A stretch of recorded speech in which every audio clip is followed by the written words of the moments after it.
So now that I've discussed and posted a video talking about where Tampa's gone wrong, I got back to cap friendly.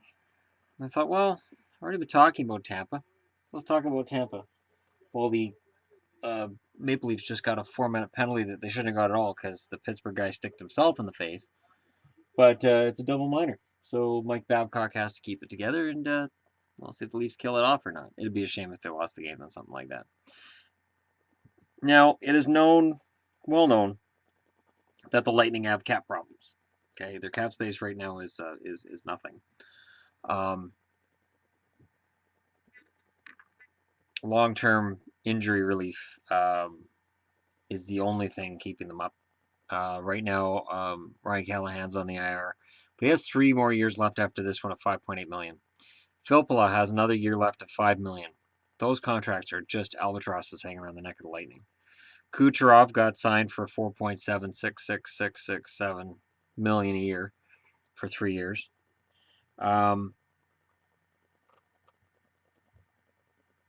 Killorn is signed for $4.45 million for the next forever. Tyler Johnson's an RFA at the end of this year at $3.33 million. And the fact is, sorry, I had to sneeze. $3.33 million. He's not getting a raise. Not with the stats he's putting up right now. Andre Palat, $3.33 million. I don't see him getting a raise either based on the stats he's putting up this year so far. Brian Boyles, $2 million comes off the books at the end of the year. Vlad Namestnikov, $1.9 million this year and next. Eric Condor, $1.25 million this year and next. JT Brown, $1.25 million this year and next. Jonathan Drouin's entry-level contract ends at the end of this year, but can you argue that he deserves a huge raise over his $894,000? I wouldn't. I wouldn't try. Cedric Paquette, $812,000 this year next. Braden Points in only the first year of his 3-year entry level. Corey Conacher's $575,000 isn't anything to worry about, and Vermeen's $575,000. He's an RFA at the end of this year as well. Jason Garrison, $4.6 million this year next. That kind of weighs on Tampa. Anton Strawman's $4.5 million for the next 3 years. I don't know that he's still worth that. Hedman, $4 million. That turns into $7.875 million next year forever. Braden Coburn, $3.7 million this year, next year, and the year after. Schuster's an RFA at the end of this year, $1.45 million. Cuckoo's $894,000. His entry level's up at the end of this year. And Nesterov, $725,000. He's an RFA. None of those guys are getting a big raise. So that's not a concern. Ben Bishop, $5.95 million. Based on his current numbers, you could argue he's not worth $5.95 million right now. Now, I know Bishop's put up some really good numbers in the past, and this could just be a hiccup. But Vasilevsky's already signed a 3-year extension for $3.5 million a year starting next season. Stamkos shows up as long-term injury relief for his $8.5 million for the next forever. But right now, they have 14 players signed for next year from their roster. They have $12 million in cap space to fill the rest of the roster with all those contracts coming off that I mentioned. Do they still need to get rid of the Bishop contract? Probably yes. But as I said, you could almost argue he has to come down. And Johnson and Palat don't necessarily get raises based on what they're doing right now, unless Yzerman loses his mind and gives them both $5 million. Boyle's $2 million comes off the books. Like, there's a lot of pieces in here that their deals are up, but it shouldn't cost them a whole ton of money to keep them together. So I don't think Tampa's in as much trouble as they appear. Certainly, if they miss the playoffs this year, everybody's gonna, be ready to panic. But I don't think this is the time to panic just yet. Philly's a team that's up at the cap. Let's find out what's going on with Philly. Claude Giroux's got $8.275 million coming until 21-22. Is he worth it? Right now he is, yeah. Jakub Voracek's worth is $8.25 million. The problem is that means that they have 2 players that are making a combined $16.5 million between Voracek and Giroux. Braden Schen's next up at $5.125 million for this year and the next 3. I think that's high, honestly, for what Schenn brings. Couturier's on the IR, but he makes $4.3 million. He makes that until 21-22. Again, I think Couturier, that's high for him. Wayne Simmons, $3.975 million this year and the next 2 after that. That's fine. Matt Reed's on the IR. He makes $3.625 million this year and next. I don't know why. I don't look at Matt Reed and go, he should be a $3.6 million guy. But then again, they gave Dale Weiss $2.35 million for this year and 3 more after that. Philly just writes blank checks and just hands them to a guy and goes, put down whatever you think you're worth, and we'll probably pay you that. Michael Raffle, $2.35 million this year and the next 2 after. Boyd Gordon's $950,000. He's UFA. Lyubimov is I have no excuse for not pronouncing that name very well. I've watched Lyubimov in games recently. His entry level comes up at the end of this year. He's RFA. He's actually a very effective forward and deserves a decent raise for what he does. Konechny has looked fantastic. He's in the first year of an entry-level contract. Damn you, Boston, for not drafting him. And damn you, Vancouver, for not finding a way to get him into your organization. Nick Cousins, $840,000. Lear scored his first goal today. It was the only goal Philly scored as they lost their first in 11. He looks good, though. And they pronounced it Lear when I watched the game, not Lear or Liar. Belmer, $712,000. He's a UFA at the end of this year. He's no loss if he goes. Van de Velde, $712,000 UFA. I can't see him going anywhere else. I think he'll just re-up with Philly probably for around the same money he's making now. Mark Streit thankfully comes off the Blue Line books at $5.25 million, inexplicably. He's UFA at the end of this year. I can't see him coming back. 39 years old. I think he's going to be back in Europe next year. Andrew McDonald, $5 million this year and the 3 after that. I have no idea what they do with that contract. That's honestly a huge, what are you thinking? But I thought that when they signed it. Michael Del Zotto, he's a UFA at the end of this year. He makes $3.875 million. I don't know if he gets a raise or not. He'll ask for one. I don't know if he'll get it. Radko Gudas at $3.35 million. Solid, unspectacular defenseman. Nick Schultz, $2.25 million. Decent. Manning's $975,000, of course. I know how Oilers fans feel about Brandon Manning. But for $975,000 this year and next for what he does, it's fine. The big one is Ghost to Spear. He's $925,000. This is the end of his entry-level contract. He's RFA. You know he's going to get $5 million. I'm going to go ahead and say 5. Maybe 5.5. If you're looking for a guy who could get offer sheeted, because of where Philly is with the cap, Ghost could be offer sheeted. There are so many teams dying for a good young stud of a top 4 defenseman, and this could be where they poach one. Provorov is on an entry level this year and the next 2, $894,000. Huge bargain for what he brings to the team. In net, Steve Mason, $4.1 million. He's UFA at the end of this year. I honestly think he's going to stay in Philly.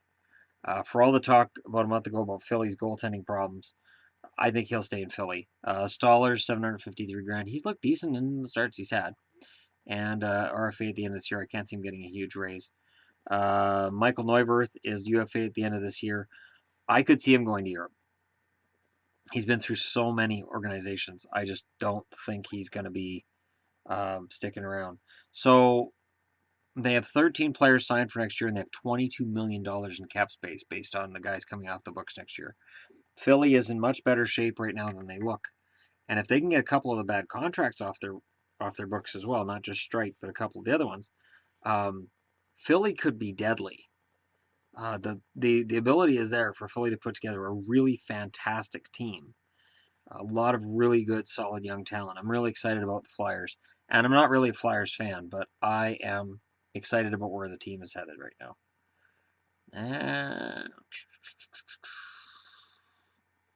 Yeah, sure. Let's go ahead and nail these guys off. The Sharks. The Sharks are also a team that's looking right at the cap.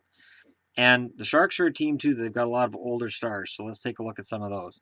Joe Thornton, $6.75 million. Of course, he's UFA at the end of this year. He's not going to play anywhere but San Jose, I don't think. I could see him taking a pay cut just to help the team get a roster together to win a Stanley Cup. I could see him dropping to $6 million next year. Patrick Marleau, $6.666 million. He's UFA at the end of this year. I could see him retiring. I really could. But I could also see him taking a cap-friendly deal to help the team win. Logan Couture, $6 million this year, and the next 2 he's fully worth it. So is Pavelski at the same amount. Michael Bodker looks like a mistake right now at $4 million per for the next 4 years, including this one. Joel Ward's $3.275 million this year and next year. Ward's fantastic. He doesn't need to score points to be fantastic. He's just a really solid player. Tommy Wingels, $2.475 million. He's UFA. He's not going to get a big raise, but I think he'll stay in San Jose. Melker Karlsson, $1.65 million. I'm impressed with that kid anytime I watch him play.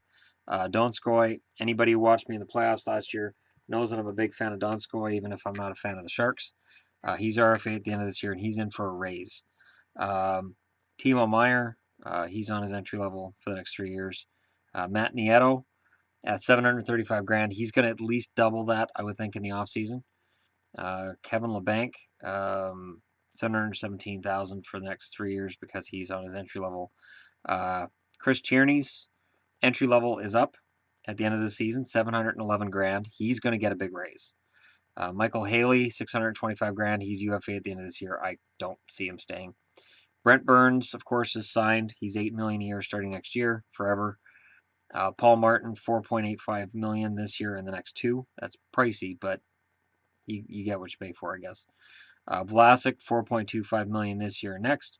Justin Braun, $3.8 million for the next 4 years, including this one. Brendan Dillon, $3.27 million for this year and 3 after that. David Schlemko, of course, $2.1 million this year and for 3 years after that. Dylan DeMello, $650 grand this year and next year, and then he's RFA. In net, Martin Jones, $3 million this year and next. That's a bargain for Martin Jones. Aaron Dell, $625 grand this year and next year. Long-term IR, you've got $3 million this year and next for Thomas Hertl. And buyouts, you got Adam Burish, comes off the books at the end of this year. So they've got 15 guys signed next year. They've got $18 million in cap space, and a couple guys who are going to get a decent raise. San Jose, I think, is going to be able to skirt around this, but it's going to be tough. It is going to be tough.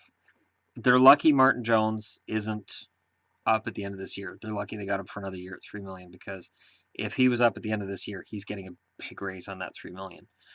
But that's been pushed down the road. Having Burns signed long-term is huge for them. It's a matter really of whether Thornton and Marleau stay, and if they do they take cap-friendly contracts? But San Jose's in pretty good shape. So of the 3 teams I've looked at in this video, Tampa's got some issues. Philly is actually in much better shape than they look. They only have 1 or 2 contracts. I think if they can jettison them to a team that wants it, they're in really good shape. And San Jose, again, they're at the cap, but they have the room, and they'll be fine. I don't think there's going to be a problem. Anyways, thanks for watching, and don't forget to hit like and subscribe if you're just passing through. I know I've had a lot of casual viewers lately, which is awesome, and I'm hoping to make some of them have. I can't make anybody stick around, but it'd be nice to see a lot of people stick around.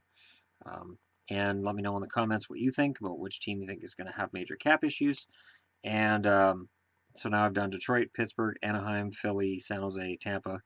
I skipped over Arizona because they don't have a cap problem. They just keep taking everybody else's cap to sit on their team, which is a whole other issue that I really hope the next CBA fixes, because I hate that. I hate that loophole that means that Arizona's not actually paying all that money. They've got all this cap on their team, but it's not really there. You know, it's just something wrong about all of it. But anyways, I digress. Thank you for watching. I will talk to y'all again very soon. I will likely do another video before I go to sleep tonight. I'm definitely considering it. We'll see what happens in this game, which Pittsburgh and Toronto are still tied at 1. Toronto 41 shots, Pittsburgh 30. So both Fleury and Anderson are playing very, very well. 2 of the more maligned of goaltenders right now. Of course, Fleury is kind of considered by a lot of people outside of Pittsburgh anyways as sort of expendable because you got Matt Murray. I think people in Pittsburgh appreciate Fleury more and would be nervous about Murray long term only because he's done it for 1 year and you want to see him do that a little bit longer. Toronto fans should at least start relaxing a little bit about Freddie Anderson, because his numbers have come up quite a bit from where they were. But anyways, this is about the salary cap, and this is something completely different.